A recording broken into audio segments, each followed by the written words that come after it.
تو آج کا جو موضوع ہے وہ کیا ہے؟ جناب زینب سلام اللہ علیہ کی زندگی یہ ہے۔ تو اس دیکھیں جناب زینب سلام اللہ علیہ نے کس طرح امام حسین کے ساتھ دین کو بچایا ہے۔ اب یہاں پر کیونکہ ہمارا موضوع ہے جناب زینب، ٹھیک ہے، اچھا اب جناب زینب علیہ السلام کی دیکھیں زندگی کے بہت سے واقعات ہیں، لہٰذا ہم مختصر ان واقعات میں سے شبہات کو بیان کریں گے، واقعات کو زیادہ بیان نہیں کریں گے۔ جناب زینب کی جو خدمات ہیں ان کو ہم دوسرے طریقے سے دو جہت سے آج بیان کریں گے۔ پہلی جہت کیا ہے کہ جناب زینب کی اپنی نانی جناب ختیجہ کے ساتھ کیا شباہت ہے۔ دیکھیں بہت سی جگہ پہ آپ نے دیکھا ہوگا کہ ایک معصوم سے دوسرے معصوم کے ہم شباہت دیکھتے ہیں۔ بعض لوگوں نے مصائب میں آپ نے دیکھا ہوگا کہ ایک معصوم کی دوسرے معصوم سے شباہت بیان کی، اسی طرح یہاں پر بھی جناب زینب کی شباہت اپنی نانی جناب ختیجہ سے مختلف کاموں میں۔ نمبر ایک کیا کام ہے؟ اب دیکھیے نمبر ایک کیا ہے، پہلی شباہت جناب زینب اور جناب ختیجہ کی شباہت۔ نمبر ایک جناب ختیجہ حضرت محمد مصطفیٰ صلی اللہ علیہ وسلم کی انیس اور مونس تھی۔ اسی طرح کہتے ہیں جناب زینب بھی نواس رسول امام حسین علیہ السلام کی غمخوار تھی، ان کے ساتھ ہر جگہ ان کے غم میں شریک تھی، ان کے ساتھ مونس تھی، محبت کرتی تھی اور ان کے ساتھ جگہ جگہ پہ ان کے ساتھ تھی۔ جس طرح جناب ختیجہ رسول خدا کی ساتھ مونس تھیں، انیس و مونس تھی، اسی طرح کہتے ہیں جناب زینب امام حسین کے ساتھ انیس و مونس تھی، ان کے ساتھ ساتھ تھی۔ ایک شباہت۔ دوسری شباہت کیا ہے؟ حضرت ختیجہ مقام نبوت کو تسلی دیتی تھی، کا تو حضرت زینب سلام اللہ بھی مقام امامت کو تسلی، مقام امامت حسینی کو تسلی دیتی تھی۔ یہاں بھی دوسری شباہت آ گئی۔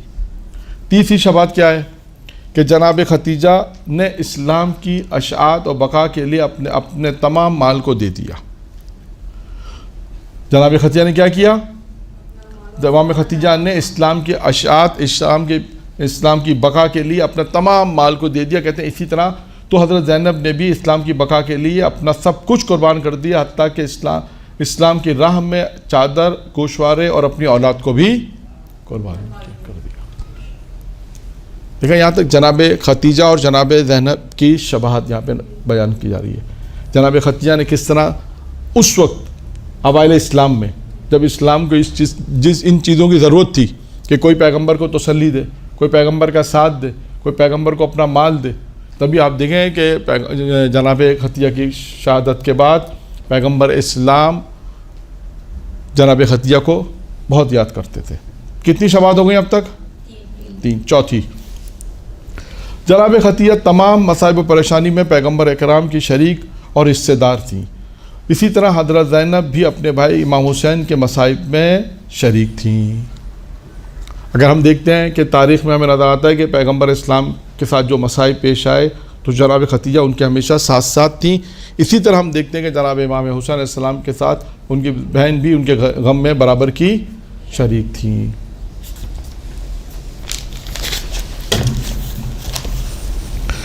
حضرت ختیجہ کو جب یہ پتہ چلا کہ کفار مکہ نے حملہ کر دیا تو حضرت کو زخمی کر دیا۔ اب دیکھیے جناب ختیجہ کو جب یہ علم ہوا، اس بات کا علم ہوا کہ کفار مکہ نے حملہ کیا اور پیغمبر زخمی ہو گئے ہیں، تو کیا کیا؟ تو بی بی نے حضرت امیر المومنین کو ساتھ دیا اور غار حرا میں آپ کی مدد کے لیے اور آپ کی غمخواری کے لیے پہنچ گئیں۔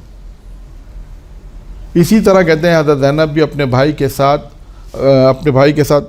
ان کے غموں میں شامل تھیں، ان کے غمخواری کے لیے کئی بار قتل گاہ کی طرف گئیں۔ اب یہاں سے فرق بتانا چاہ رہے ہیں، جناب ختیجہ کا جانا غار حرا میں اور جناب زینب کا امام حسین کے لیے قتل گاہ میں جانے کا فرق بتا رہے ہیں۔ کیا فرق ہے؟ لیکن فرق یہ ہے کہ حضرت زینب کے پاس پانی نہیں تھا، پانی نہ تھا جو اپنی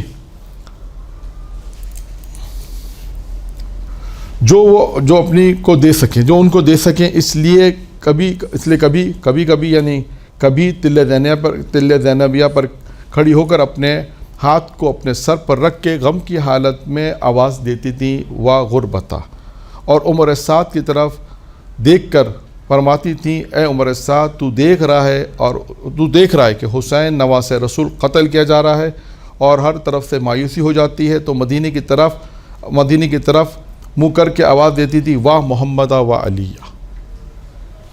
کیا آپ نے دیکھا کہ جناب ختیجہ کا پیغمبر اسلام میں غار حرا کے لیے مدد کے لیے جانا اور اسی طرح یعنی پکارنا.